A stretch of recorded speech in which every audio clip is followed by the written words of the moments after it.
Ces 10 dernières années, l'Afrique a affiché un fort taux d'équipement en ordinateur, en smartphone et en téléphone mobile, ainsi qu'une hausse importante d'accès au haut débit, un environnement favorable pour le développement de la monnaie électronique.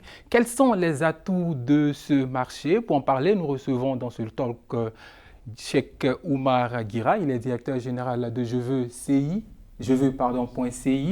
et Souleymane Sanogo, il est architecte logiciel et formateur informatique. Messieurs, merci d'avoir répondu à notre invitation. On va commencer par vous, monsieur Guira. Est-ce que déjà vous pouvez nous expliquer votre plateforme jeveux.ci? Ok, jeveux.ci, on va dire, nous on veut juste avoir un regroupement de ce que les gens recherchent. Ça part d'un constat. C'est qu'aujourd'hui, l'Afrique a deux générations. Il y a une première génération qui est née dans le numérique, donc nos enfants qui sont là actuellement, et puis il y a une première génération que le numérique est venu trouver, on va dire dont la téléphonie mobile est venue trouver. Ceux-là, c'est des gens qui n'aiment pas beaucoup chercher. Voilà, et aujourd'hui, ils représentent 80% de la population active. Et donc, comment faire pour ces personnes qui n'aiment pas beaucoup chercher, et pour que ces personnes-là, lorsqu'ils ont besoin d'une information, ils puissent l'avoir le plus rapidement possible. Donc, jeveux.ci est parti de là en disant, si je cherche un emploi, par exemple, au lieu de taper plusieurs fois sur Google et retrouver plusieurs sites plusieurs fois, ce qui va me prendre en temps et en utilisation de data Internet, je vais sur un seul site, jeveux.ci, je tape, et là-bas arrivé, j'ai pratiquement tous les sites d'emploi qui proposent des offres d'emploi sur la plateforme. Okay. Voilà. Alors, monsieur Sanogo, oui, vous qui êtes spécialiste en informatique, est-ce que déjà on peut avoir une idée de la monnaie électronique en termes de business model en Afrique? Donc, la monnaie électronique en termes de business model, en fait, c'est un business model qui a été créé par les opérateurs de télécom et ça a été créé en 2005 au Kenya, essentiellement par M-Pesa, qui a décidé en fait via ce qu'on appelle le mode USSD, ce qu'on appelle ici étoile dièse, donc de permettre à tout le monde de pouvoir en fait faire des paiements, des transactions, c'est-à-dire payer ses factures, payer sa facture d'électricité, voilà, tout ça via juste son téléphone mobile en fait. Donc aujourd'hui en fait c'est une niche en fait pour les opérateurs de télécom parce qu'aujourd'hui il y a beaucoup de concurrence sur le SMS, sur la voix et aujourd'hui le cœur de la stratégie des télécoms aujourd'hui c'est la finance via le téléphone, le mobile banking en fait. Et aujourd'hui l'Afrique en fait représente plus de 50% des usagers de téléphone mobile puisque le taux de pénétration de l'Afrique dépasse pratiquement les 100%. Contrairement à la banque classique où on est autour de 10-15%, voire 20% selon les pays.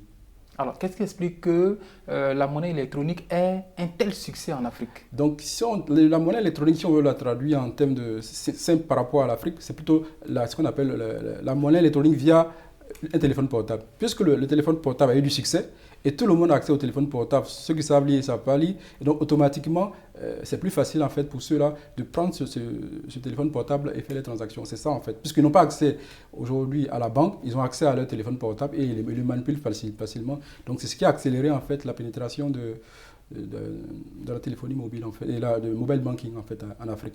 Parce que c'est simple d'usage et le moyen, c'est le téléphone et pratiquement tout le monde a un téléphone. Ok. Voilà. Et puis en fait, il y a les frais, il y a la simplicité et puis il y a les frais aussi. En fait, ça ne coûte pas cher en fait. Il y a tout de même la carte bancaire qui existe. La carte bancaire existe toujours, mais je pense qu'elle avance très très lentement. En Europe, c'est déjà le cas, tout le monde a ça, tout le monde a des chèques. Mais en Afrique, vous partez dans les villages, même si les gens ont des cartes bancaires, il n'y aura pas de banques dans les villages pour pouvoir retirer. Donc en fait, ça freine en fait. Alors qu'aujourd'hui, le réseau GSM est partout.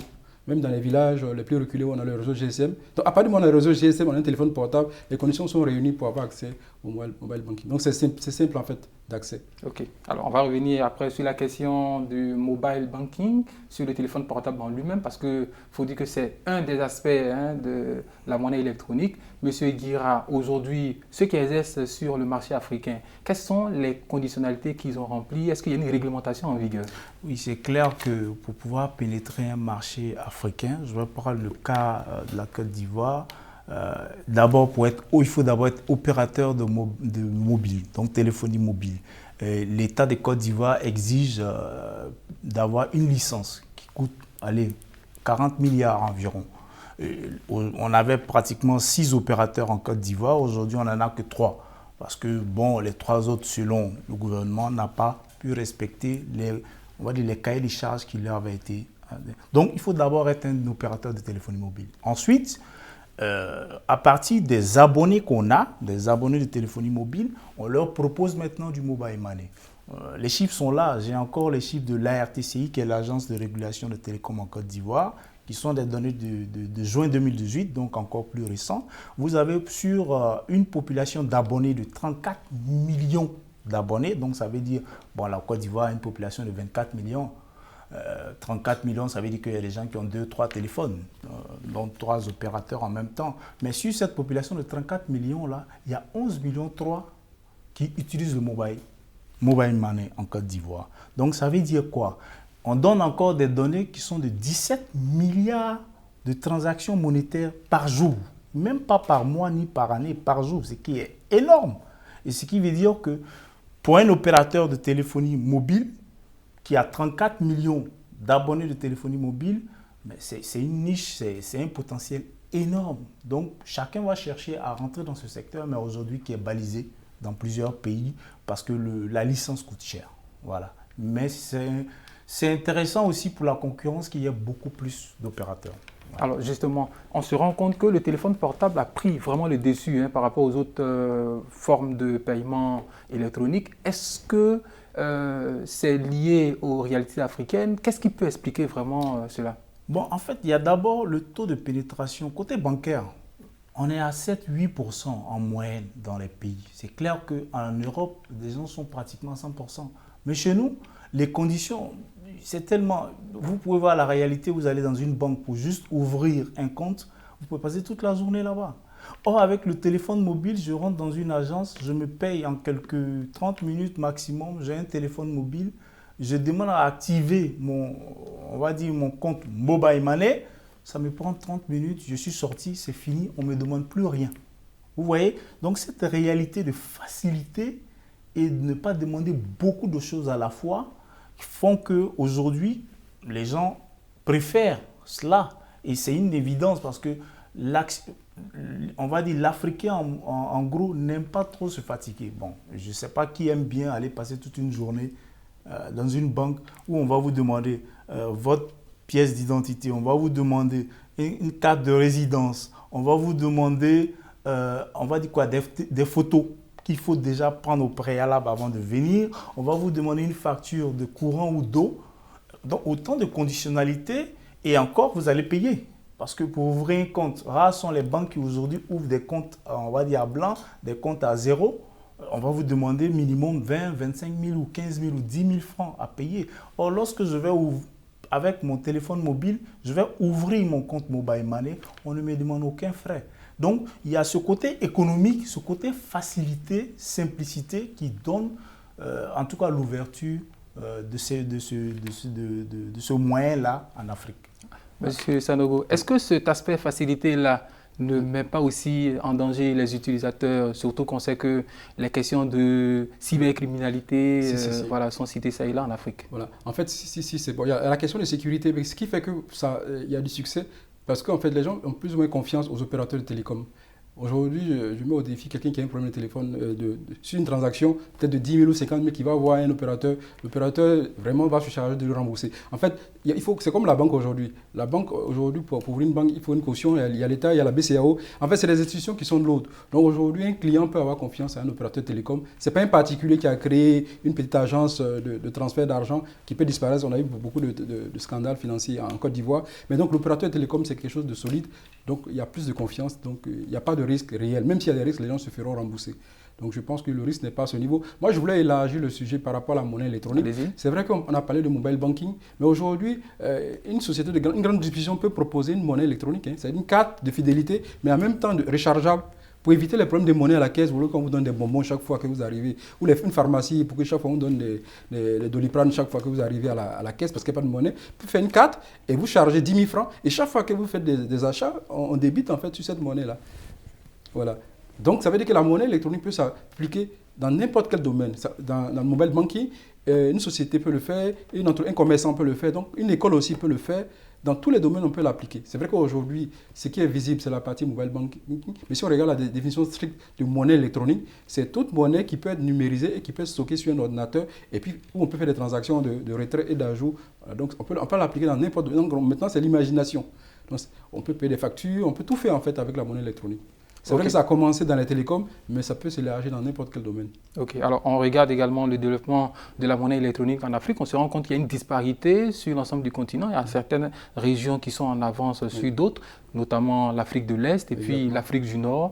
Quel regard par rapport à cela? Mais je pense que c'est la mentalité en fait. Aujourd'hui, le monde anglo-saxon est un peu plus en avance sur les technologies. Aujourd'hui, les technologies dans le monde, de manière générale, les technologies commencent généralement en Asie, c'est bizarre, c'est pas aux États-Unis. Après, ça va aux États-Unis, après, ça vient en Europe, et puis ça vient en Afrique, et généralement dans les pays anglophones, et après, ça vient dans les pays francophones. Donc, c'est une tendance, je pense que cette culture de high-tech, là, c'est au fur et à mesure, donc c'est progressif. Donc, chaque pays s'accapare, mais je pense que la Côte d'Ivoire, dans l'Afrique de l'Ouest, est en avance par rapport à certains pays. Et voilà, donc que ce soit même dans la musique, dans tous les domaines, tout ce qui est high-tech, je pense que la Côte d'Ivoire est sensible à cela. Donc, je n'ai aucun doute que ça puisse s'élargir au maximum, même dans les villages, en fait. Ok. Alors, M. Guira, on se rend compte que des pays comme la Côte d'Ivoire ont pris un léger retard et que des pays comme le Kenya, comme l'Éthiopie sont très en avance. Qu'est-ce qui explique cela? En fait, il y a deux facteurs qui, si c'est bien regardé, vous allez voir que ça va évoluer. Au Kenya, pourquoi ça a évolué? Moi, je suis un ancien, on va dire, responsable de profil jeune dans une compagnie de téléphonie mobile en Côte d'Ivoire. Il n'y a pas plus de 5 ans que je suis allé ailleurs. Mais pour vous donner, l'étude que moi j'avais faite, moi particulièrement, c'est qu'au Kenya, par exemple, ça a évolué à cause de deux facteurs. Il y avait d'abord l'écosystème. Je vous explique. Je prends un cas très pratique. Je demande à ma servante, écoute, moi je vais te donner de l'argent aujourd'hui, mais je ne te donne pas de l'argent liquide. Je te donne du mobile money. Je fais du mobile money sur son téléphone. Elle dit, ah tonton, donc je dois aller retirer pour aller payer on va dire tout ce qui est condiment. J'ai dit, non, ne retire pas. Va avec cet argent-là au marché et puis essaie de faire ton marché avec l'argent que j'ai laissé sur ton téléphone. Elle y va, elle a passé toute la journée, personne ne veut, quand elle achète, est-ce que je peux vous payer par mobile money? Pour ne pas citer Orange, MTN et autres ici, par mobile money. Vous voyez? Et elle n'a eu personne. Donc elle m'appelle, tonton, bon, je n'ai pas pu faire le marché parce que personne ne veut prendre du mobile money. Ou à la rigueur, on me dit, il faut que tu ajoutes les frais. Donc, j'ai dit, bon, ok, va, tu vas retirer, trouve un coin, tu vas retirer de l'argent liquide et puis tu vas l'acheter. Vous voyez, ça, c'est ça l'écosystème. Quand l'écosystème n'est pas disponible, c'est clair que vous pouvez avoir du mobile money, mais vous ne pouvez pas l'utiliser. Au Kenya, on a créé l'écosystème, les gens se sont adaptés même pour juste des funérailles lorsque vous arrivez. Là où nous, quand on arrive à nos funérailles, les dons sont faits devant tout le monde en nature et en espèces. Au Kenya, les gens, quand vous arrivez, c'est un numéro de téléphone qui est mis pour dire si vous voulez faire vos dons par rapport aux funérailles qui sont là, vous envoyez votre participation par mobile money à tel numéro. Ça, c'est un écosystème. Je vous donne encore pour vous dire que les opérateurs de téléphonie mobile doivent développer cela. Mais au-delà, l'État même doit développer. Pourquoi? Au Kenya, c'est des lois qu'ils ont prises. Je prends le cas, je crois, en 2016 ou 2015, si ma mémoire est bonne. Le Kenya a pris une loi qui oblige tout ce qui est paiement du transport urbain et interurbain doit se faire par mobile money. C'est-à-dire que si vous rentrez dans un taxi, si vous devez payer, vous payez par mobile money. Ça, c'est l'écosystème qui a été créé par une loi. Donc, c'est dire qu'aujourd'hui, un pays comme le Nigeria ou la Côte d'Ivoire peuvent le faire. Donc, il suffit, à partir des lois, dire, je prends uniquement même l'exemple, soit de l'hospitalisation, tout ce qui est hôpital, donc clinique, pharmacie, etc. Si l'État dit, pas de dire que le paiement se fait uniquement par mobile money, mais exiger que tous ces opérateurs-là proposent en plus du paiement cash, du paiement mobile money ou le paiement par carte bancaire, vous allez voir que automatiquement l'écosystème va s'installer. Moi, je suis allé même pas plus tard qu'il y a une semaine pour juste faire des analyses au niveau de l'hôpital. Je suis allé dans une des cliniques, on va dire à Abidjan. J'arrive, on me fait ma facture, je dois payer. Et j'ai dit, mais moi j'ai de l'argent sur mon mobile money. Je veux payer. On me dit, non, c'est vrai, monsieur Guira, mais on ne prend pas ça pour le moment. Il faut payer cash. Donc ça veut dire que je dois chercher quelque part pour pouvoir. Bon, dans la salle d'attente, j'avais déjà quelque chose, on va dire un distributeur d'eau, parce que j'avais soif là. Je voulais payer un petit bidon d'eau là, rapide. Mais je regarde sur le distributeur qui est là. C'est juste l'argent liquide qu'il faut mettre. On ne peut pas payer par mobile money. Vous voyez ça, l'écosystème n'est pas adapté. Donc, les pays qui sont en avance, ce sont des pays qui ont développé cet écosystème-là, le Kenya, d'abord par les opérateurs eux-mêmes. Donc, tout ce qui est. Parce que si je veux prendre du mobile money, il faut que je puisse retirer et recharger. Donc, si pour pouvoir retirer et recharger, je dois aller à 5-10 km pour avoir quelqu'un qui puisse me recharger, c'est difficile. Mais il faut aussi que l'État puisse mettre une loi qui permette aux gens d'utiliser. Je prends le cas de la Côte d'Ivoire. On a exigé que dans l'éducation, les inscriptions se fassent en ligne. Donc, à partir du mobile money. Au début, on va dire la première année, ça a été du bruit. Mais aujourd'hui, tout le monde est content. Parce que ça donne de la traçabilité. Les petites magouilles que certains proviseurs faisaient, ça ne se fait plus aujourd'hui. Le ministère de l'Éducation nationale sait exactement combien rentre dans la caisse pour tout ce qui est inscription en ligne. Donc, pour vous dire, l'écosystème et l'appui par des lois peut permettre cette éclosion-là. OK. Alors, maintenant, vous savez qu'au niveau de la monnaie électronique, depuis que nous sommes en train de parler, notamment le mobile money a pris le dessus au niveau de la discussion. Est-ce que les questions de traçabilité, je le soulignais tout à l'heure à l'entame de l'émission, aujourd'hui, il y a les questions de cybercriminalité, il y a les fuites de capitaux à travers le mobile money. Qu'est-ce qu'il y a en termes d'écosystème pour sécuriser? C'est clair qu'aujourd'hui, la sécurisation, elle existe déjà. L'État a pris des lois en termes de, je crois, il y a une loi de 2016 sur tout ce qui est transactions, on va dire virtuelles. Le souci qu'on a, c'est pas que il y a pas et que les opérateurs ne sont pas équipés pour ça. Le mobile money est fiable. Aujourd'hui, la cybercriminalité qu'on constate dans, par exemple, le mobile money, ça ne vient pas des opérateurs. Ça vient des gens qui profitent de certaines naïvetés. Parce que quand on vous appelle pour vous dire que vous avez gagné à un lot, vous avez un lot à gagner, mais il faut envoyer de l'argent à telle personne. Et si vous êtes un peu naïf, vous tombez là-dedans. Quelqu'un vous appelle pour dire que lui, il est de Orange Côte d'Ivoire ou de MTN ou de Move Côte d'Ivoire et qui vous demande de faire des codes pour pouvoir actualiser votre... Et que vous dites, ben écoutez, vous-même, vous ne regardez pas juste naïveté, on va dire. C'est un peu ce qui alourdit.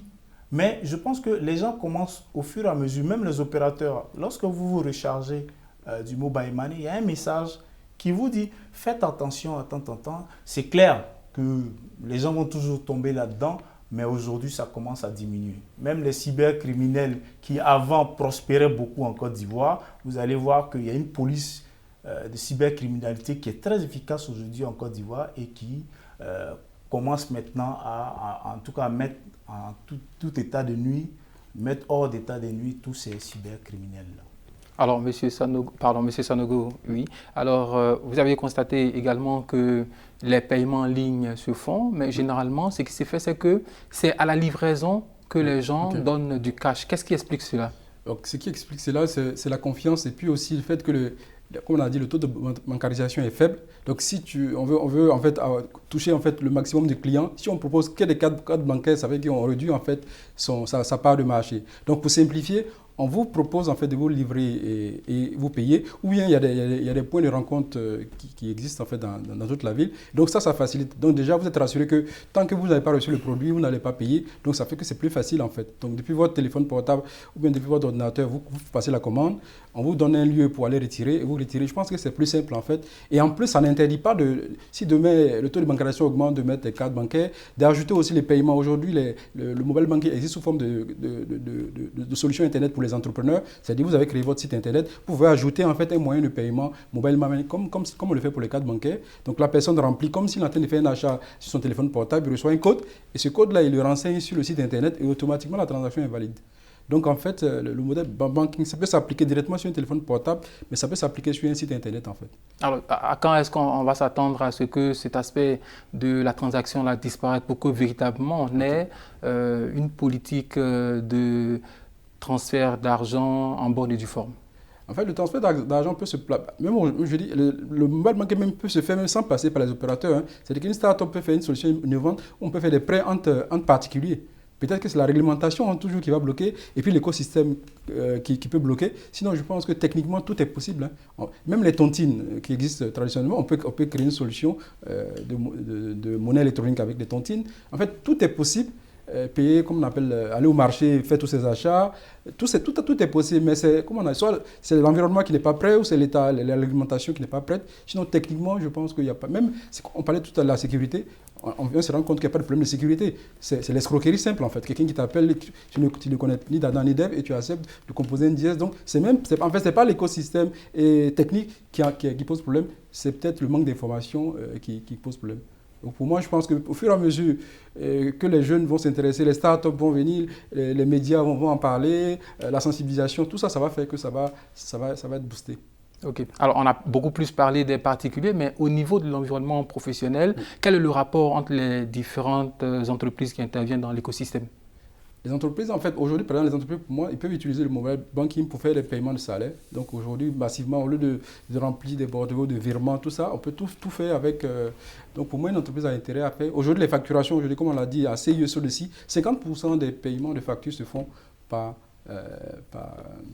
on appelle ça, via son téléphone portable. Donc, bien évidemment, les opérateurs gagnent puisque pour chaque transaction, ils ont une commission. Donc, pour eux, en fait, Donc, aujourd'hui, que ce soit les entreprises comme la CIE, la SODECI, que ce soit les startups qui veulent, en fait, avoir des moyens de paiement en ligne, que ce soit les entreprises qui veulent payer les salaires, je pense que tout le monde y bénéficie, en fait. Le seul frein, pour moi, aujourd'hui, c'est le coût, en fait. C'est vrai que c'est moins cher, mais je pense qu'il faut encore baisser le coût, en fait, pour encore, comme je l'ai dit, ça peut être utilisé même comme moyen d'éviter les problèmes de monnaie, en fait. Donc on dit que toute transaction inférieure à 10 000 francs, les opérateurs doivent avoir un prix vraiment très faible pour que les gens puissent prendre des taxis, aller au marché. Parce qu'aujourd'hui, personne ne veut payer les frais en fait. Voilà. Donc celui qui va au marché ne veut pas payer les frais. Le commerçant aussi ne veut pas accepter aussi que son prix diminue. Donc il y a un blocage à ce niveau en fait. Ok. Alors, Monsieur Guira, vous qui intervenez déjà sur le marché avec votre plateforme jeveux.ci, qu'est-ce qu'on peut retenir en termes de monnaie électronique, surtout quels sont les secteurs qui aujourd'hui prospèrent en Afrique pour ceux qui veulent investir sur le continent? Bon, aujourd'hui, est-ce qu'on va parler d'investissement en termes de téléphonie mobile? Ceux qui existent déjà sont déjà bien implantés. Vous avez 34 millions d'utilisateurs de téléphonie mobile en Côte d'Ivoire. C'est du 130% d'utilisation. Donc aujourd'hui, moi je pense plutôt dans le sens comment on peut faire pour que cette monnaie-là soit le plus utilisée. Parce que tout le monde y gagne. Je prends juste le cas de la Côte d'Ivoire pour être beaucoup plus précis.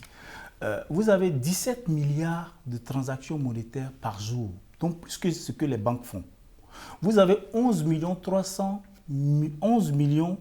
de personnes aujourd'hui en Côte d'Ivoire qui utilisent le mobile money. Si on va juste avec ces 11 millions-là, il suffit juste que ces 11 millions-là, tout le monde fait une transaction une fois par jour, ça vous fait 3 900 milliards par an si l'État de Côte d'Ivoire devait prendre ne serait-ce qu'un franc CFA. 3 900 milliards, ça fait la moitié du budget de Côte d'Ivoire. Le budget de la Côte d'Ivoire en 2018, c'est 6 800 milliards. Donc environ 10 milliards d'euros. Donc 2 fois moins que le budget du Nigeria. Il suffit que tout le monde fasse une seule transaction par jour sur l'année, ça fait 3 900 milliards, la moitié du budget de la Côte d'Ivoire. Donc pour dire quoi, je reviens là-dessus. Pourquoi? Parce que c'est tellement important. Je suis l'État de Côte d'Ivoire. Si la moitié de mon budget peut venir du mobile money, qu'est-ce que je vais faire? Je vais propulser l'utilisation de cette monnaie-là.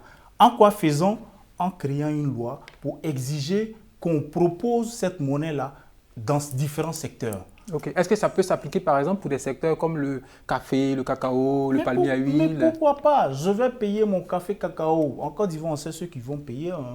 Et puis, ces associations ou ces confédérations-là sont reconnues. Vous ne pouvez pas aller payer du café cacao en Côte d'Ivoire tant que vous n'avez pas un agrément de l'État de Côte d'Ivoire. Il suffit juste de dire, on prend une loi, ça peut être un projet de loi qui vient du ministère de l'économie numérique ou une proposition de loi qui vient d'un député ou en tout cas d'un groupe de députés, et c'est voté.